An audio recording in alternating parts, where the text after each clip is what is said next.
তুমি যদি অন্ধ না হতে তাহলে তুমি বুঝতে পারতে যে আমি কতটা সুন্দরী। আর কত মিথ্যে কথা বলবে তুমি? তুমি যদি সুন্দরী হতে তাহলে কি আর আমার মতো অন্ধকে কি আর তুমি বিয়ে করতে? আমি অন্ধ হতে পারি কিন্তু পাগল নয়।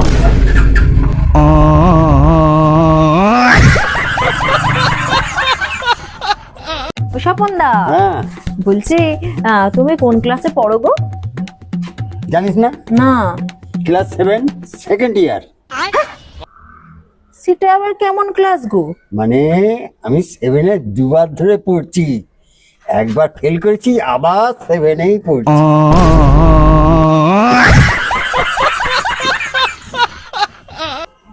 আজকে ভালো খাওয়া দাওয়া হবে গো, মটন করবে আমার বাবা। শ্বশুরবাড়ি তুমি ভালো খেতে পাবে আজকে, কি মজা হবে। চলো চলো তাড়াতাড়ি বাবা মাকে ডাকি।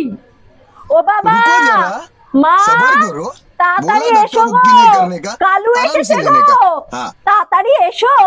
ঝাঁটা মেরে দূর কর, খাবারে মুখ দেবে। আরে বাবা, তোমার জামাই কালু এসছে, কুকুর কালু নয় গো। এ বাবা, এসো বাবা, ভুল হয়ে গেছে, এসো বাবা, কিছু মনে করো না বাবা, এসো বাবা। বুড়ো মানুষ আমি আর স্বপনদা, আমার মাথায় আবার একটা প্রশ্ন এসেছে। বলো তো স্বপনদা, প্রজাপতি কাকে বলে? রুকো যারা।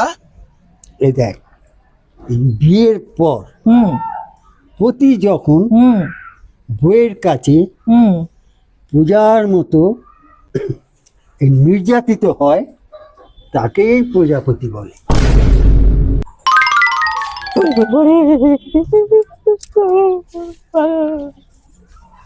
আর পূজা করবো না।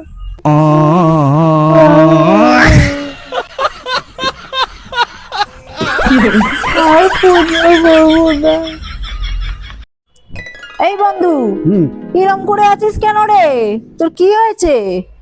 আর কি হয়েছে, যে মেয়েটাকে ভালোবাসতাম না সে আমায় ছেড়ে চলে গেছে। হ্যাঁ, তুই কেন বলিসনি যে তোর কাকা লাখপতি? আরে বলেছি তো যে আমার কাকা লাখপতি, সেই জন্যই তো আমার কাকি হয়েছে। কি ভাগ্যিস তুই বলিসনি যে তোর বাবা কোটিপতি। হ্যাঁ, নাহলে আমাকে মা বলে ডাকতে হতো। একদম ঠিক। কি লেখা আছে বুঝতে পারছি না, একটু জিজ্ঞেস করি আমার বাবুকে, একটু জিজ্ঞেস করে আসি কি লেখা আছে। এ বাবু, কি রে, শোন না, বলছি দেখ না ডাক্তারবাবু প্রেসক্রিপশনটা কি লিখেছে, আমি বুঝতে পারছি না, একটু পড়ে দে না রে। তো আমিও তো ঠিক বুঝতে পারছি না। তুইও বুঝতে পারছিস না? ঠিক আছে ছাড়, আমি নিয়ে যাই বরং এটা ডাক্তারখানায় গিয়ে জিজ্ঞেস করি, ওষুধটা কিনি, যাই। रुको जरा, सबर करो, बोला धक्का मुक्की नहीं करने का, आराम से लेने হ্যাঁ का। সোনা, হ্যাঁ আমি তোমার চোখে ভাতা পড়েই সব বুঝে যাই। হ্যাঁ হ্যাঁ হ্যাঁ বাই বাই। ছাড়া ছেলে, হ্যাঁ চোখের ভাষা পড়ে তুমি, আমি প্রেসক্রিপশন দিলাম পড়ার জন্য, সেটা তুমি পড়তে পারছো না। আর তুমি সোনার চোখের ভাষা পড়ে তুমি বুঝে যাচ্ছ সোনার মনের কথা।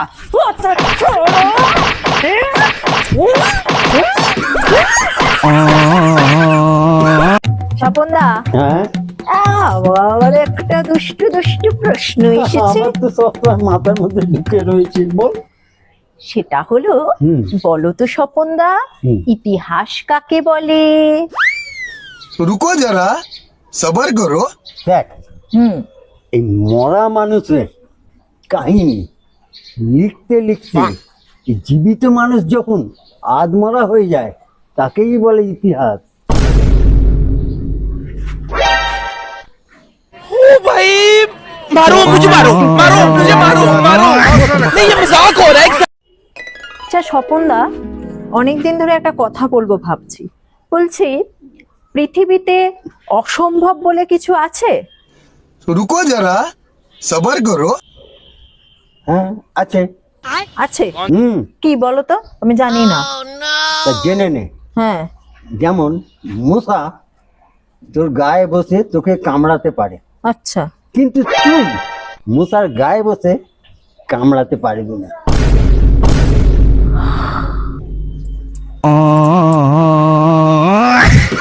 মাথায় কি আসছে রে?